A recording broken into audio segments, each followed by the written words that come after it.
నా హృదయపూర్వకమైనటువంటి వందనములు చెల్లిస్తున్నాను.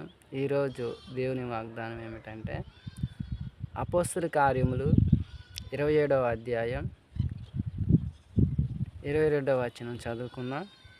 ఇప్పుడైనను ధైర్యం తెచ్చుకొనుడని మిమ్మల్ని వేడుకొనుచున్నాను.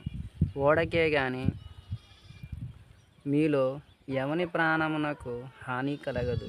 హల్లెలూయా. ఆయన ఏం చెప్తున్నాడంటే, ధైర్యం తెచ్చుకొనుడని మిమ్మును వేడుకొనుచున్నాను. హల్లెలూయా.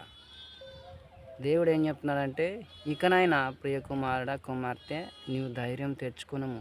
నేను నీ కోసము చనిపోయినాను, మరణించినాను కనుక నీవు నా యందు ధైర్యం తెచ్చుకొనుము. ప్రభు నాతోనే ఉన్నాడు, నాకు తోడుగా నీడగా ఉన్నాడు.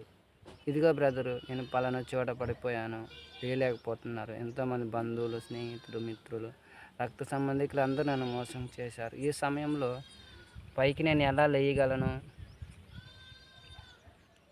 లేయగలను అని అనుకుంటున్నావా? కానీ దేవుడు చెప్తున్నాడు ఏంటంటే, ఇప్పటికైనా నువ్వు పైకి లేచినట్లయితే నీకు ఎటువంటి ప్రాణహాని లేకుండా నేను నీకు తోడుగా ఉండి నిలవబోతున్నాను.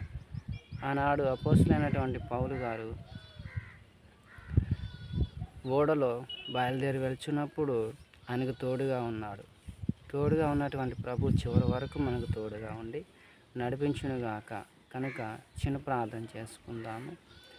తండ్రి, నీకే వందనములు చెల్లిస్తున్నాం. ఆశ్చర్యకరుడు, ఆలోచనకర్త అయినటువంటి ప్రభువ, పరిశుద్ధాత్ముడా, ఈ యొక్క ప్రార్థనలో ప్రభు ఏకీభవిస్తున్న ప్రతి బిడ్డను ప్రభు నీవు దర్శించి ఆశీర్వదించి నూతనమైన దీవెన ఆశీర్వాదముతో వారితో నింపమని, నీ అభిషేకం వాళ్ళ మీద విడుదల చేసి సహాయము చేయమని నజరేయుడైన యేసు నామమున ప్రార్థిస్తున్నాము తండ్రి.